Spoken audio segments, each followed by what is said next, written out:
Assalamualaikum warahmatullahi wabarakatuh.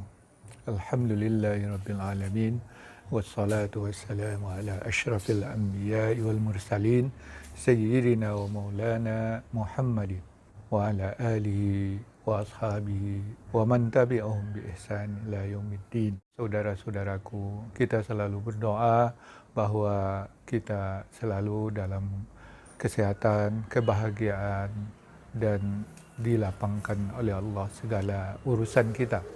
Amin ya rabbal alamin. Saudara-saudara, kita sudah berbicara tentang betapa Allah sudah meletakkan dasar-dasar agama melalui Al-Quranul Karim. Maka para ulama telah merumuskan, disarikan dari ayat-ayat Al-Quran itu kaidah-kaidah umum.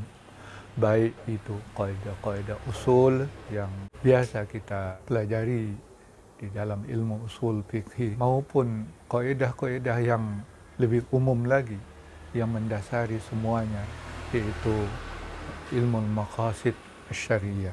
Sekarang disitulah para ulama membuat kaidah atau menyusun kaidah-kaidah yang disarikan dari dalil-dalil yang sudah sabit, yang tidak diragukan lagi.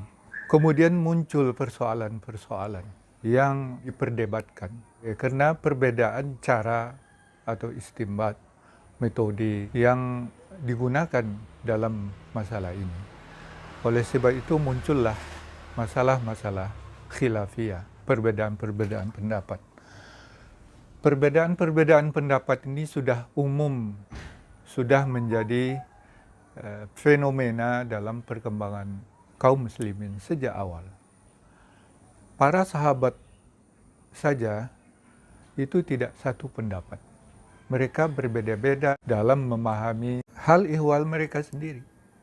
Al-Quran itu turun kepada mereka, menyapa mereka, tapi dalam pemahaman mereka berbeda. Demikian juga dengan hadis Rasulullah SAW. Apalagi tidak semua sahabat yang mendengar langsung dari Rasulullah SAW. Para sahabat tentu saling menyampaikan dan saling bertanya apa yang diajarkan oleh Rasulullah, terutama bagi sahabat-sahabat yang tidak menghadiri majlis Rasulullah SAW. Nah, itu mereka serap apakah ayat-ayat Al-Quran yang mereka terima dan hadis-hadis Rasulullah yang disampaikan oleh Rasulullah SAW yang mereka dapatkan dicerap sesuai dengan taraf pemikiran mereka sendiri. Maka para sahabat itu berbeda-beda dia menyerap. Hatta pada Al-Quran itu sendiri. Kita ingat, ya seperti diriwayatkan, Abdullah ibn Mas'ud radhiyallahu anhu itu menerima Al-Quran dari Rasulullah SAW, tapi berbeda dari sahabat-sahabat yang lain. Beliau pada awalnya tidak memasukkan surah Al-Fatihah di dalam mazhabnya, di dalam susunan ayat-ayatnya. Ya. Dan juga tidak memasukkan Al-Ma'uzatain.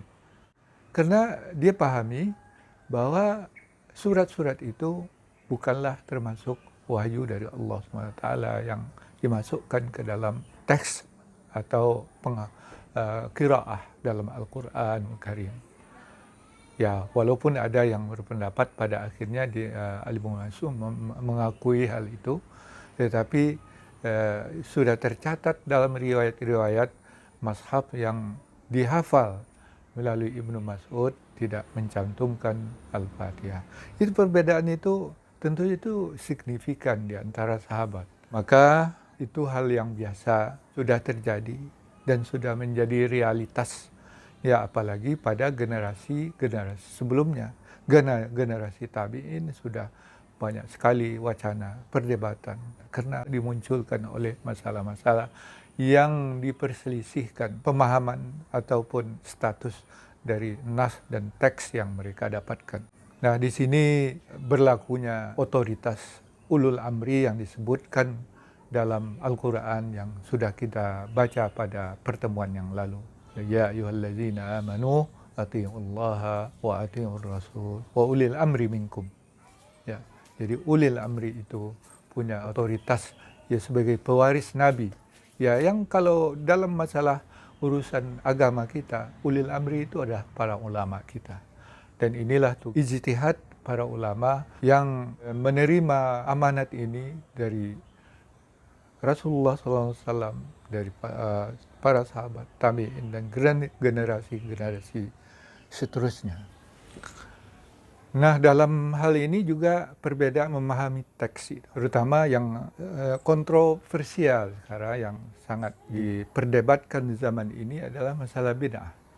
Masalah bid'ah ini kan sudah masalah yang klasik juga, sudah dibahas oleh para ulama-ulama terdahulu. Nah, muncul sekarang ya pemahaman bid'ah yang kembali kepada zaman jahiliyah. Karena bid'ah itu adalah terminologi jahiliyah. Sudah ada di zaman jahiliyah. Oleh sebab itu, term itu muncul dalam Al-Quran. Karena tuduhan-tuduhan orang kafir musyrik Mekah itu kepada Rasulullah, bahwa Rasulullah itu adalah sebuah kebid'ahan yang merombak tradisi-tradisi mereka.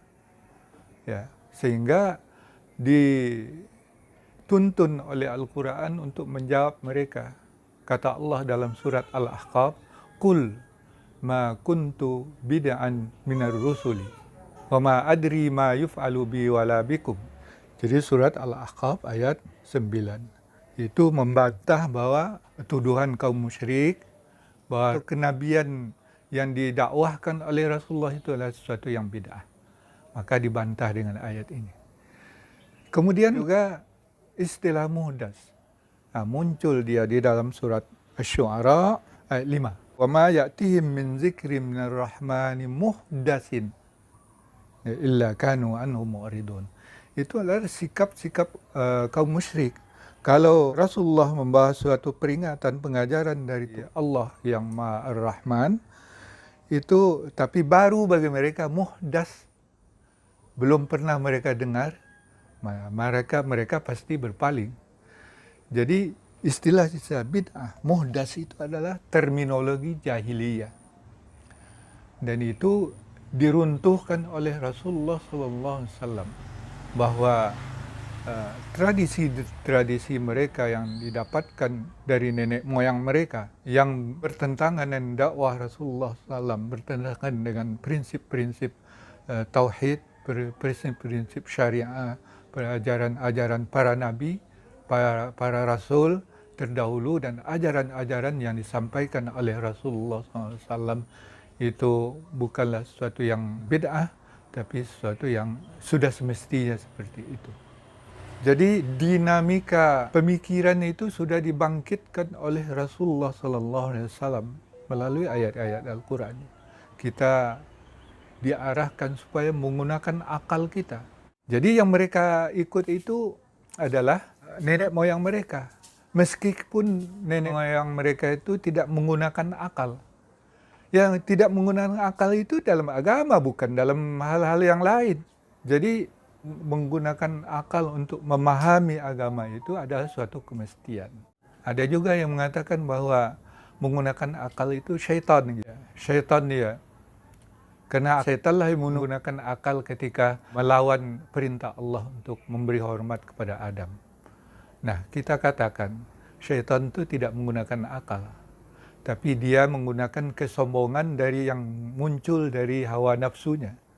Kalau akal dia digunakan, pasti kesimpulannya atau perilakunya tidak akan membangkang kepada Allah SWT. Nah, inilah prinsip-prinsip yang kita pahami. Dan mungkin ini apa yang saya jelaskan itu berbeda dari pemahaman orang lain. Tapi sejauh pandangan ulama kita, yang jumhur ulama ya, seperti itu. Karena dalam prakteknya, dalam kehidupan sehari-hari para sahabat, mereka memang berupaya sekuatnya untuk mengikuti arahan Rasulullah SAW. Tapi kalau ada hal yang baru, yang mungkin itu mesti atau tidak bisa mengelak, atau dia itu akan mendatangkan manfaat dalam agama, maka mereka tidak segan-segan untuk memutuskannya. Karena memang harus mesti diputuskan. Itulah yang dilakukan oleh para sahabat. Jadi memahami hadis, kullu bid'atin dhalalah, kullu dhalalah finnar. Nah, ini sebenarnya kalau muhdasah dengan muhdas, Kalau dalam Al-Quran itu istilahnya muhdas tadi. Nah ini mesti dipahami, muhdasat itu adalah yang tidak bisa dirujuk kepada prinsip-prinsip umum tadi, yang jauh atau menentang prinsip-prinsip umum yang sudah ditetapkan oleh Allah dan Rasulnya. Nah itu baru disebut muhdasah atau bid'ah dhalalah. Tapi yang sejauh dia bisa dirujuk, diacukan kepada prinsip-prinsip umum, ya, sehingga masalah-masalah furu'iyah bisa kita tentukan, diputuskan perkaranya oleh para ulama. Ketika terjadi fitnah, konflik-konflik di antara sahabat Rasulullah SAW, mulai di masa Khalifah Utsman ibnu Affan, itu yang berkonflik adalah para sahabat Nabi. Ya, jangan dikatakan itu ya, bukan sahabat Nabi. Antara Utsman yang pro Utsman, yang anti Utsman, itu semuanya ada sahabat-sahabat Nabi di situ. Dan itu adalah karena perbedaan pendapat mereka. Nah, setelah itu, apalagi setelah zaman Muawiyah bin Abi Sufyan, Muawiyah bin Abi Sufyan ini ditopang oleh pendukung-pendukungnya, ya, dari beberapa sahabat Nabi dan juga para tulaka. Ya.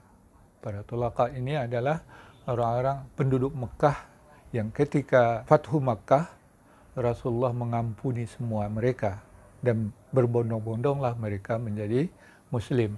Nah ini kaum tulaka. Dan tentu saja pengetahuan keagamaan mereka, karena Rasulullah beberapa tahun sudah Fathu Makkah sudah wafat. Jadi penyerapan nuansa ajaran Rasulullah SAW itu bagi mereka itu masih terbatas. Maka ketika terjadi konflik di antara sahabat, umumnya para utulaka ini, penduduk Makkah ini adalah mendukung Muawiyah ibnu Abi Sufyan. Dan setelah beliau berkuasa, maka konsep bid'ah ini menjadi kuat. Karena ini diperlukan untuk menjustifikasi kekuasaannya, bahwa dia berbeda dengan apa yang diamalkan atau apa yang diajarkan oleh Ali ibnu Abi Thalib karamallahu wajhah. Nah ini juga punca-punca perbedaannya, sehingga menguatnya konsep-konsep bid'ah itu untuk menerima warisan-warisan tradisi jahiliyah itu menguat kembali dengan diterapkannya pada konsep-konsep perkembangan dalam hadis Rasulullah SAW. Karena di masa sahabat kan hadis itu belum berkembang atau belum tersebar secara terbuka. Karena para sahabat umumnya melarang untuk meriwayatkan hadis. Umar bin Khattab melarang untuk meriwayatkan hadis. Ya, setelah itu baru generasi setelah konflik-konflik masyarakat ingin tahu apa yang sebenarnya, maka barulah hadis-hadis itu diriwayatkan secara terbuka oleh para sahabat dan tabi'in yang sudah menyebar ke berbagai negeri. Nah itu. Jadi sebenarnya dinamika pemikiran di masa sahabat itu sudah begitu berkembang, begitu semarak, tetapi kembali diredam oleh situasi-situasi yang membuat masyarakat Islam kembali kepada hal-hal yang membuat penguasa itu aman. Gitu. Dan merasa mewarisi dari Rasulullah SAW.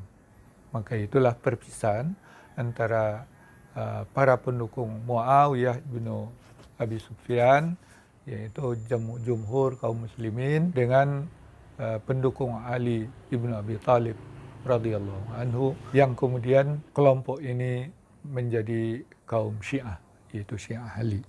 Oleh sebab itulah para ulama sudah membahas istilah bid'ah itu, dan sudah banyak diperdebatkan. Ya.